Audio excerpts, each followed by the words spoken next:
Ito kakabsat, mga bunsoy.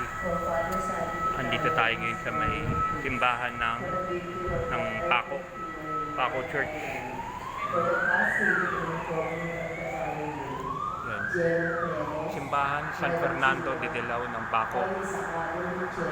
Ang unang simbahan na yari sa bato ay ipinatayo ni Fray Juan de Carubilla, DFM, sa patronaje na La Purificación de Nuestra Señora 1599 hanggang 1601. Mailalim sa isang serye ng pagtatayong muli bunga ng ilang malaking pangyayari ang pag-aalsa ng mga Inchik noong 1603, ang pagsasalakay ng mga Ingles noong 1762, ang lindol noong 1852 at 1881, ang bagyo noong 1892 at ang sunog noong 1899. Inilipat sa pangangasiwa ng mga paring Belga ng Congregatio Immaculate Cordis Marie 1900. Kasalukuyang simbahan na pinatayo ni Padre Godofredo Altenhuisen, CICM, ay pinaspasan noong April 29, 1934. Nasira nung ikalawang digmaan pandaigdig at muling pinagawa ng mga tao taga-parokya noong 1948.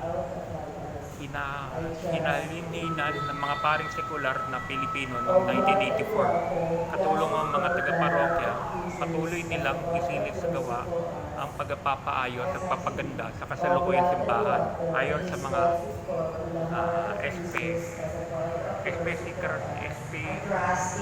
Kasasyon ng ikalawang konseho ng Vatican. Pinaspasan ng kanyang kabunyian Jaime Cardinal Sin noong August 22, 1999 bilang pagtatampok sa ika-4 ng raan na pagkakapayo ng unang simbahang pato ng Dilao, Paco. And lead us not into temptation, but deliver us from evil. Amen. Hail Mary, full of grace, the Lord is with you. Blessed are you. Hirap pag-Tagalog eh. Ang haba. Church of Dilao, Paco. The first chapel built in 1599 to 1601 and damaged during the Chinese uprising of 1603 was repaired by Archdeacon Francisco Gomez Arellano. The chapel gave way to a church built in 1809-1814 under the supervision of Bernardino de la Concepcion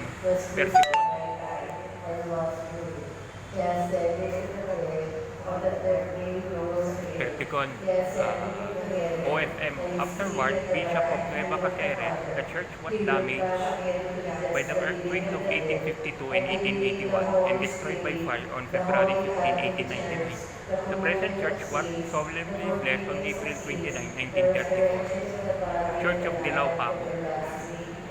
Paco Church to. Yeah. Eternal Father, I offer you the body and blood, soul and divinity of your dearly beloved Son, our Lord Jesus Christ. Boss, naka-close? Di pwedeng pumasok. Sa tingnan nyo sir, sa gilid yung may bukas pong ano. Dito? Yung pinto? Sa dulo sa gilid. Pagpasok kayo. For the sake of Dito? sorrowful passion, for the sake of sorrowful passion, Tignan natin kung makapasok tayo sa loob para makita natin, ha? for the sake of sorrowful passion, have mercy on us and on the whole world. For the sake of sorrowful passion, have mercy on us and on the whole world. For the sake of sorrowful passion, have mercy on Eh? Pwede pumasok sa loob? for the sake of sorrowful passion. Sa gilid lang. Pwede. Sa gilid pala may daan. Okay, sa gilid. Kala ko naka-close eh. Buti, nakadaan. Yan, tignan natin yung loob ng simbahan. Kala ko hindi tayo makakapasok sa simbahan ng Paco. Ayan. Ito po yung loob ng simbahan ng Quiapo, kakabsat mga bonsai.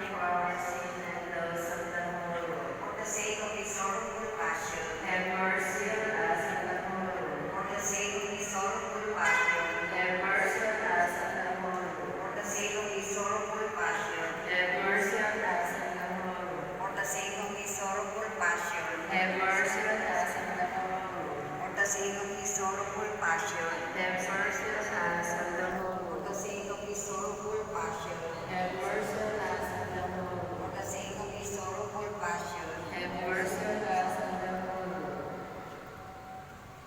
Holy God, for the sake of the sorrowful passion, have mercy on us and the whole world. For the sake of this sorrowful passion, have mercy on us and the whole world. For the sake of this sorrowful passion, have mercy on us and the whole world. For the sake, Eternal Father, I offer you the body and blood, soul, and divinity of your dear Ito yung simbahan ng Paco, kakabsat mga bunsoy. in atonement for our sins and those of the whole world, for the sake of sorrowful passion, have mercy on us and on the whole world. For the sake of sorrowful passion, have mercy on us and on the whole world. For the sake of sorrowful passion, have mercy on us and on the whole world. For the sake of sorrowful passion, have mercy on us and on the whole world. For the sake of sorrowful passion, have mercy on us and on the whole world. For the sake of sorrowful passion, have mercy on us and on the whole world. For the sake of sorrowful passion, have mercy on us and on the whole world. For the sake of sorrowful passion, have mercy on us and on the whole world. For the sake of sorrowful passion, have mercy on us and on the whole world. For the sake of sorrowful passion, have mercy on us and on the whole world. Eternal Father, I offer you the body and blood, soul, and divinity of your dearly beloved Son, our Lord Jesus Christ. And atonement for our sin and those of the whole world. For the sake of his sorrowful Yan. passion, have mercy on us and the whole world. For the sake of his sorrowful passion, Out na natin kakabsat mga bunsoy. Out na natin ha. have mercy on us and the whole world. Out na tayo. For the sake of his sorrowful passion, Upload videos lang. Bye bye. Salamat. God bless. Ganda ng simbahan. have mercy on us.